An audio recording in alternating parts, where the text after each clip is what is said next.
осындай отырыстарың сирек бола берсін. Айма-айым болмаса да 2 айда. Денім сау болсын, бала-шағамыз аман болсын, еліміз тыныш болсын. Сендерге рахмет, өйстіп күтіп, абыроймен шығарып салатқандарыңа.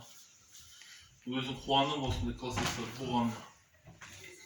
Денім сау болсын, еліміз тыныш болсын, аспан ашық, жұлдызым жарық болып, осы қайраттың үйіне келгенде тойға келіп, онда үлкен дастарханның куәсі бола берейік. Баласы үйлене берсін, сол тойда қызмет қылайық.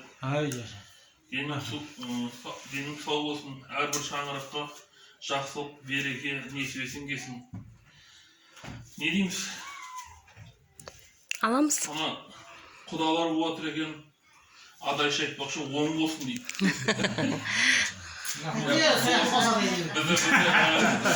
Дұрыс қой енді. Біздің осылардың арқасының шүйкелер кеп отыр қой. Жұғысты болсын. Жұғысты болсын. Не дейміз? Мынау қазақ айтпақшы сөзге кедейміз дейді. Денім сау болсын. Әрқашанда өйстіп ойнап күліп жүре берейік. Біреуміз аға болып, біреуміз іні болып, бір семьяның баласындай туысқан дос болып аралас жүре берейік. Біздер батыста болса, сіздер оңтүстікте болып хабарласып, сыйласып жүрейік. Денім сау болсын. Көргеніміз той, жегеніміз қой болсын. Сол үшін осы тойымызды ары қарай жалғастыра берейік. Ура! Не деген